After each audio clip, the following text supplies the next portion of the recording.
Okay, let me ask you about, since I cover censorship, I cover a lot of censor ideas. A lot of this stuff sounds pretty normal to me, like uh, new, but not anything that would be so radical. Have you come across any topics related to your research that are just really the scientific community goes, I don't know, Dolph really needs to sit this one out. He's kind of gone into the water deep end. What have you gotten the reactions from the scientific community where they just think this guy's nuts? Well, one of the things that we found out is that if water absorbs all kinds of electromagnetic fields, then we have to be very careful with the things we play with. And we play with a lot of mobile phones and radar systems nowadays, and in our house also with wifi.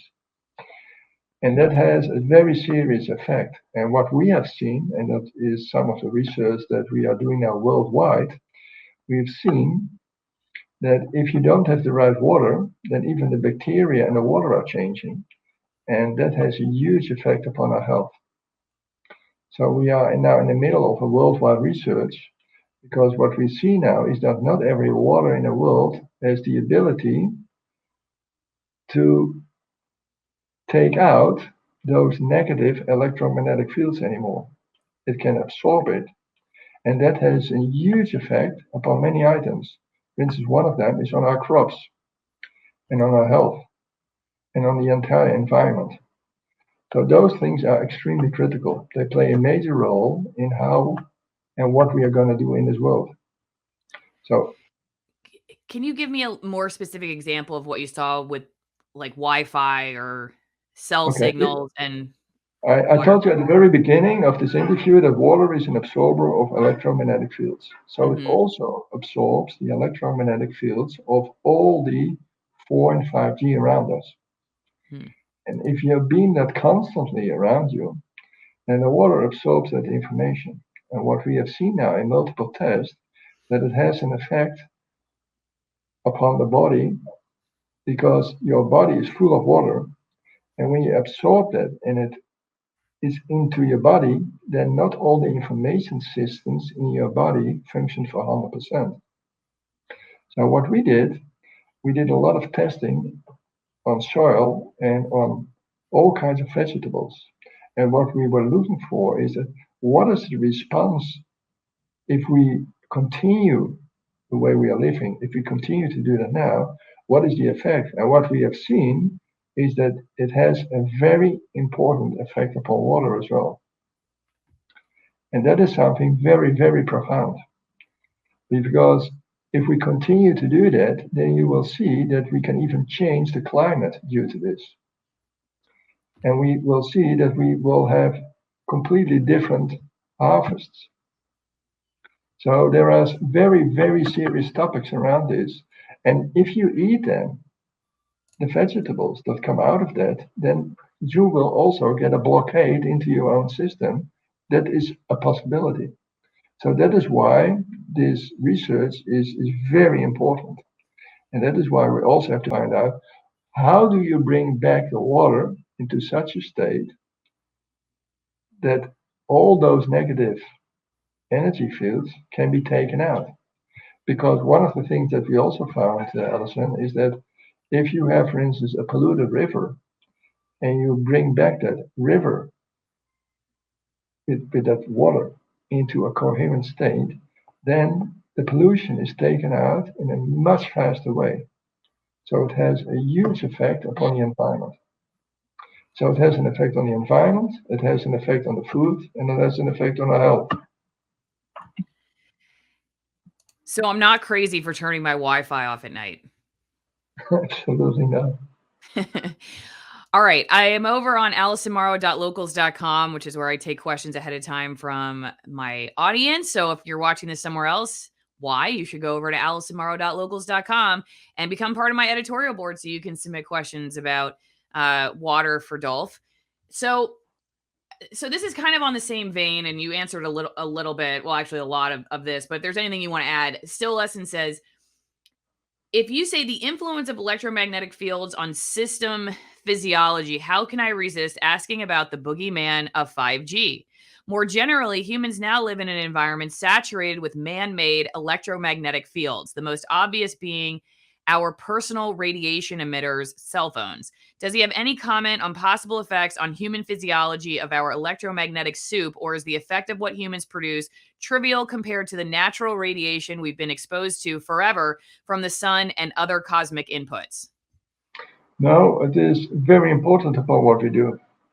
And that is why our tests are now taking place all over the world. Because what we do see now is that it has a huge effect, especially if we are going to bring in thousands of satellites into the air, and they are going to beam 5G constantly to this Earth. That means that also the clouds that normally produce the rain are affected by this. And we haven't got a clue what the effect is on the long run. We haven't. So this is very serious. And what we have seen now already in some of the tests, and we hope to publish it at the end of this year or early next year, is that we have seen a change even in the bacteria that suddenly pop up into water when you have worked with 4 and 5G. We also saw a slight change in the brain effect, so in the frequencies of the brain. So all of this, because your brain, by the way, your brains and your lungs, they have a lot of water in it. So all of the places where you have a lot of water, and your brains is one of them, we've seen an effect of that. So that has also an effect upon your mind. Mm-hmm.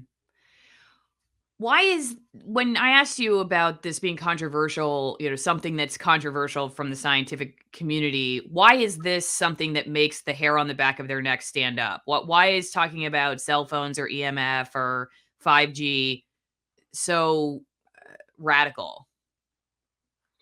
Well, my background is telco, so I spoke with a lot of my, let me say that, colleagues at that moment of time. But what they do nowadays is that they look to a cell phone only to the heat that it radiates when you put it against your head. And he said it cannot heat up your brain because they say with those frequencies you cannot go through your bone system. It cannot have an effect.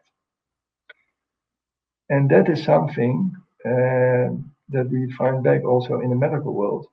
In the medical world, they say with these frequencies you can go through the body, like for instance an X-ray, and with other frequencies you cannot enter the body. And that is something that's absolutely not true. Your whole body is also one big electromagnetic system, and it has an effect. So this is rather controversial because if this is going to change, then you have to change a lot of other things as well, also in the area of health. I can't turn water into wine, but you can turn your support of my work into wine by going to AllisonWinePromo.com. That's Allison with 1L winepromo.com and get some of my favorite high altitude Malbecs from very remote regions of Argentina. One of these wines comes from almost 9,000 feet. Actually, two of them almost 9,000 feet. One from 8,950 feet, another from 8,600 feet. This really affects the flavor of the wine, and also they have to use less pesticides at these altitudes. So go over to AllisonWinePromo.com. You're going to get a wine in this trio also from the oldest vineyard in Argentina and one that uses natural fermentation, and you get 50% off the wine itself and 50% off shipping. It's a great way to support my work, especially if you like robust red wines. But if you prefer coffee, and especially if you like organic high altitude coffees, check out twinenginecoffee.com/Allison, twinengine.com/Allison. These are, again, like I said, USDA certified organic and high altitude Nicaraguan roasts. There's a wide variety of them. And there's also tea. If you've never made tea from coffee fruit, it's a great thing to try. I cold brew mine actually for 24 hours. It's a Katura tea. And like I said, it's the fruit that goes around the coffee bean. And they save that and you can make tea from it. It tastes a lot like black tea. It's very good. But whatever you're drinking, whether it's wine, coffee, or water, check out my sponsors. And thanks again for supporting my work.